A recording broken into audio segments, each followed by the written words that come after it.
سیدنا مولانا بالقاسم محمد اللهم صل على محمد وآل محمد وعلى الطيبين الطاهرين المعصومين ولعنة الله على أعدائهم أجمعين. أما بعد، قال الحكيم في القرآن الكريم: بسم الله الرحمن الرحيم. فقل إنما الغيب لله فانتظروا إني معكم من المنتظرين. صلوات. اللهم صل على محمد وآل محمد. سورہ مبارکہ یونس کی 20ویں آیت ہے، اور یقیناً اپنے اس محترم سننے والے معظم اور مکرم مجمع سے خطاب کا تو ارادہ نہیں ہے اور خطاب آتا بھی نہیں ہے. بسم اللہ بسم اللہ. صرف آتے کے ساتھ آمد کے فوراً بعد عرفان شاہ صاحب نے فرمایا کہ محفل ہے، شرکت کرنی ہے، اور وسط راہ احساس ہوا کہ کچھ دیر بولنا بھی ہے. اس لیے بہت ہی طویل گفتگو بھی مطلوب مقصود نہیں، صرف امام کے چاہنے والوں میں اور امام کی بارگاہ میں محبت، عقیدت اور احترام کا اظہار کرنے والوں میں ایک نام ثبت ہو جائے. حضرت کی بارگاہ میں ہمارا بھی نام آپ سب کے ساتھ درج ہو جائے. اس کی غرض سے کچھ دیر سماعتوں کو ہمارے ساتھ رکھوں گا. پروردگار عالم اپنے اس کلام میں ارشاد فرما رہا ہے اپنے حبیب سے: فقل انما الغیب للہ. میرے حبیب کہہ دیجئے کہ غیب اللہ کے لیے ہے. ویسے تو ہر قرآن کی آیت نبی پر نازل ہوئی ہے اس لیے کہ وہ کہہ دیں. شاید ہی کوئی آیت ہو جو ان کے لیے نازل ہوئی ہو کہ وہ اپنے پاس رکھیں اور کسی کو نہ بتائیں. لیکن بعض آیات کے آغاز میں قل کہہ کے اللہ نے ایک حکمت کو نازل کیا ہے، اور تقریباً 8-10 حکمتیں تو اس کی بہت سے مفسرین نے بیان کی ہیں. ان میں سے ایک یہ کہ یہ نبی کا لکھا ہوا کلام نہیں ہے، یہ نبی پر نازل کیا گیا کلام ہے. یہ کوئی اور کہہ رہا ہے کہ کہہ دیجئے. یہ پیغمبر کی تحریر و تالیف نہیں ہے.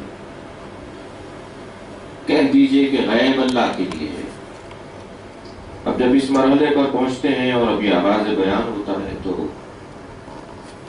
قرآن مجید میں اور آیات بھی ہیں جو غیب سے متعلق ہیں، اور وہاں علم غیب سے متعلق گفتگو ہے. اگرچہ یہاں آخر بیان میں روشن ہو جانا چاہیے، ہو جائے گا، اور آپ بہتر جانتے ہیں، طالب علم ہیں، عادل ہیں، کہ یہاں الغیب انما الغیب للہ مطلق غیب ہے.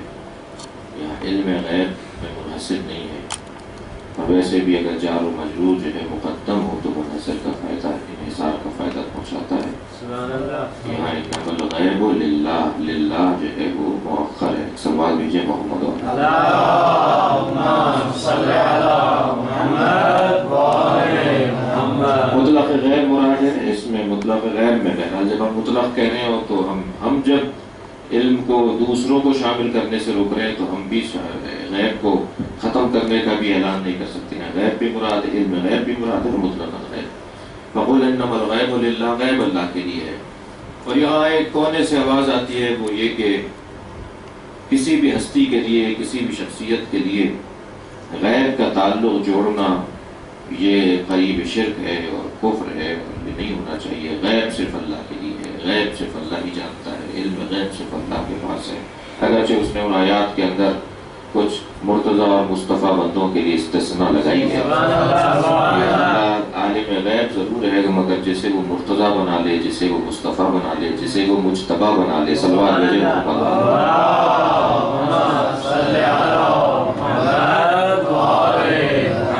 انہیں وہ علم غیب عطا کر دیتا ہے. لیکن یہ جو آوازیں ہیں اور یہ آوازیں بڑھتی بھی جا رہی ہیں. سامعین محترم میں زیادہ تر پاکستانی طالب علم ہیں، کچھ برادران ہندوستان بھی ہیں. وہاں کا حال بھی ہم سے کچھ مختلف نہیں ہے. پاکستان ہندوستان کا حال ایک جیسا ہی ہے. ابھی جو حکومت پاکستان کے اندر آئی اس حکومت کے حلف اٹھانے کے فوراً بعد سعودی عرب کے سفیر نے پریس کانفرنس کی اور کہا کہ ہم بھرپور ساتھ بھی دیں گے اور پورے پاکستان میں 1000 مسجد بنانے کا اعلان کرتے ہیں۔ 1000 مسجد نہیں بنیں گے بلکہ 1000 سلفیوں کے مرکز بنیں گے، اور جتنا اس سرزمین پر سلفیوں کا اور وہابیوں کا زور زورہ ہوگا اتنا ہی شیعوں کے لیے وہ زمین امتحان کی ہو جائے گی، مشکل کی ہو جائے گی۔ لیکن بہرحال یہ نظام ہے اللہ کا کہ باطل 1000 ہوں اور حق پر رہنے والے 300 ہوں تو بدر کا سا منظر سامنے آ جاتا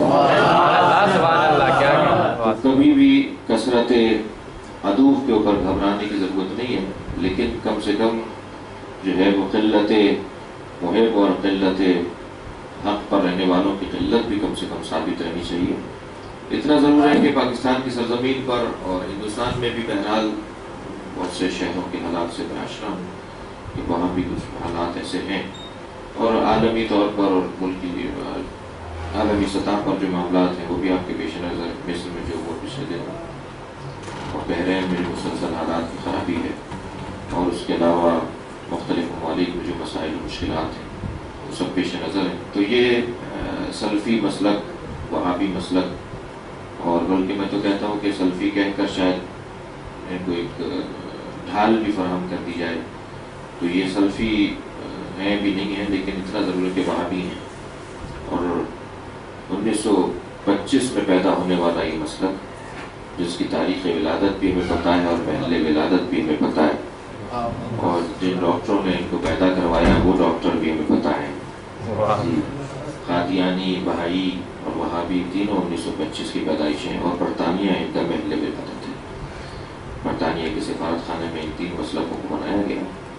ایران اور فارسی زبان بولنے والوں کے لیے بہائیوں کو بنایا گیا، اردو زبان بولنے والوں اور سمجھنے والوں کے لیے قادیانیوں کو بنایا گیا، اور وہابی عرب علاقوں کے لیے بنایا گیا۔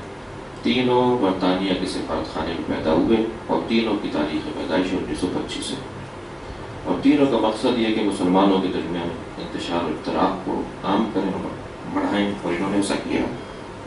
بہائی اور بہرحال قادیانی اتنا زور نہیں پکڑ پائے، ان کا مقابلہ اچھا رہا۔ ہندوستان کے لوگوں نے، یعنی ہندوستان متحدہ ہندوستان جو ہم لوگ بھی شامل تھے، پاکستان بھی شامل تھا، انہوں نے قادیانیوں کو بہت زیادہ پنپنے نہیں دیا، اور ادھر بہائیوں کو ایرانیوں نے اور فارسوں نے زیادہ پنپنے نہیں دیا، منتشر کر دیا، پھیل گئے۔ اب کسی ملک میں کچھ اور کسی ملک میں کچھ، بہت ہی انزوا کی کیفیت میں، لیکن عرب دنیا کی شیعوں نے ہمت نہیں کی اور وہاں بھی پھیلتے چلے گئے، اور آج نہ صرف عرب دنیا کے لیے مشکل پیدا کر رہے ہیں، مشکل بنا رہے ہیں، بلکہ پوری دنیا کے لیے بھی وہابی مشکل بنا رہے ہیں۔ تو یہ وہابی در حقیقت بہت شیخ کو تحریک ہے کہ وہابیت کسی مسلک کے دشمن نہیں ہے، بلکہ وہابیت انسان کو جو اللہ نے کمالات عطا کیے ہیں اس کے دشمن ہے۔ اس لیے کہ اللہ نے انسان کو کمال دیا ہے کہ وہ خلیفۃ اللہ بنے، وہ ولی اللہ بنے، وہ کرامتیں دکھائے، وہ جلوے دکھائے، وہ اللہ کی جانب سے عطا کردہ صلاحیتوں کا اظہار کرے۔ وہابی کہتے ہیں نہیں، اللہ کے علاوہ کسی کو ماننا ہی نہیں ہے۔ تو وہابی در حقیقت کسی مسلک کے دشمن نہیں ہے، یہ شیخ مطہری کا بیان ہے۔ وہابی در حقیقت کسی مسلک کے مخالف نہیں ہے، وہابی انسانیت کے مخالف ہیں، انسانیت کش ہیں، انسانوں کو ختم کرنا چاہتے ہیں، جو اللہ نے انسانوں میں صلاحیتیں دی ہیں ان کے مخالف ہیں۔ بہرحال یہاں پر اب میں کون سے وہابیوں کی بات کروں، کچھ خوشبو بہرحال اس طرف بھی آئی ہے۔ ایک سوال بھیجے ذرا محمد والا۔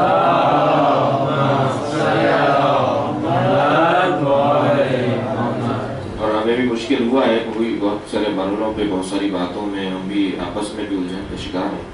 تو غیب اگر اللہ کے لیے ہے اور اللہ کے علاوہ کسی اور کے لیے غیب نہیں ہے تو بھائی کون سی چیز ہے جو اللہ کے علاوہ کسی اور کے لیے اصالت رکھتی ہو؟ پہلی بات تو یہ، اگر الغیب للہ تو القدرت للہ، العلم للہ، الحیات للہ۔ کسی کے پاس اصالت رکھتی ہے کوئی چیز؟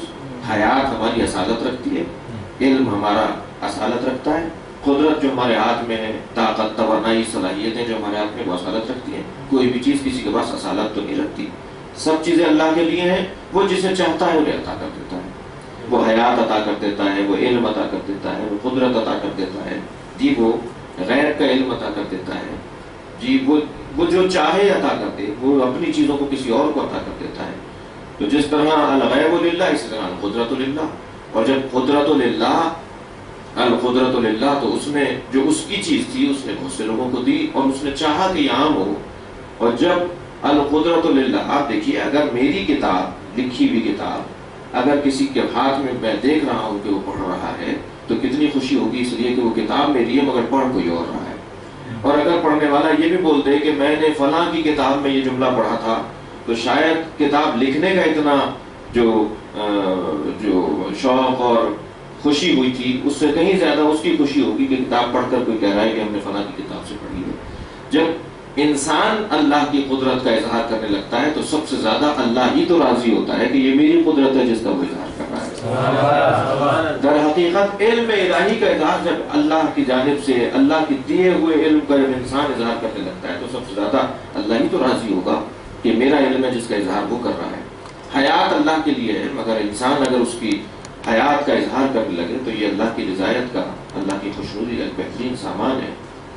حیات اس کے لیے ہے، قدرت اس کے لیے ہے. اس نے قدرت اتنی دی ہے ان بندوں کو، سخر لکم ما فی السماوات و ما فی الارض. قدرت کا اندازہ تو کیجیے کہ پوری کائنات میں نے تمہاری مٹھی میں دے دی، پوری دنیا میں نے تمہارے قدموں میں ڈال دی، اس سے زیادہ اور قدرت کا کیا مظاہرہ ہوگا.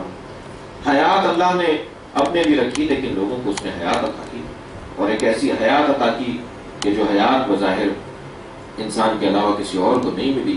اس نے ایسے وجود میں حیات کو اتارا ہے کہ پھر اس پورے وجود کو اپنے لیے آیت اللہ قرار دے دیا. سنریہم فی آیاتنا سنریہم فی الآفاق سنریہم آیاتنا فی الآفاق وفی انفسہم حتی یتبین لہم انہ الحق. تمہارے پورے بدن کے اندر ہم نے اپنی حیات کو اتار دیا ہے. تم اپنے آپ پر غور کرتے رہو اور آئینے کے سامنے کھڑے رہو تو تمہیں اللہ دکھائی دینے لگے. ایک صلوات بھیجے محمد والے.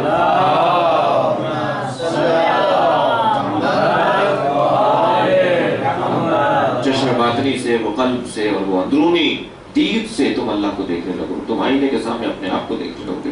یہ 6 فٹ کا بدن ہے، مولا کائنات فرمانے معمولی سمجھتا ہے اپنے آپ کو. یہ پوری دنیا عالم صغیر ہے اور تو 6 فٹ کا انسان عالم کبیر ہے. پوری کائنات تو عالم صغیر اور یہ اتنا سا انسان عالم کبیر، اور پوری دنیا عالم صغیر. یہ انسان اللہ نے اس کے پورے وجود میں اپنی حیات کے جلووں کو اتارا ہے. اسی طرح پروردگار عالم نے علم بھی اس کے لیے، مگر اس نے جسے چاہا عطا کیا، جسے چاہے وہ عطا کرے.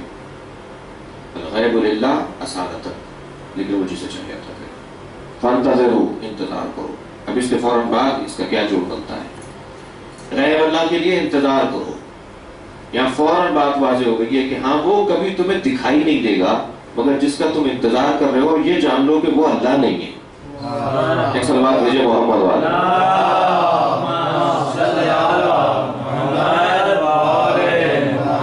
اللہ تمہیں دکھائی نہیں دے گا لیکن جس کا تم انتظار کر رہے ہو انتظار کرو، وہ دکھائی دے گا. غیب صرف اللہ کے لیے ہے. وہ چشم ظاہری سے تم اللہ کو نہیں دیکھ سکتے، وہ غیب اللہ کے لیے ہے. بس انتظار کرو. اور نہ صرف تمہیں انتظار کا حکم دے رہا ہے بلکہ جیسے درود نبی اور آل نبی پر اللہ بھیجنے میں ہمارا جو ہے وہ ہمراہی کرتا ہے. جی نبی اور آل نبی کو درود بھیجو، میں بھی فرشتوں کے ساتھ درود بھیجتا ہوں. ایسے معصوم میں جس کو کہہ لیجیے خاتم الائمہ کے اس متعلق عبادت میں اللہ کہتا ہے انی معکم من المنتظرین، میں بھی تمہارے ساتھ انتظار کر رہا ہوں. فرق اتنا ہے کہ تم میرے حکم کا انتظار کر رہے ہو، میں تمہارے کردار کا انتظار کر رہا ہوں. اور شاعر کہتا ہے کہ رسلوں میں کہ ہم ان کی دید کے طالب و حکم خالق کے، ہم ان کی دید کے طالب و حکم خالق کے، مزہ ہے دونوں طرف انتظار ہوتا ہے. مجھے محمد والے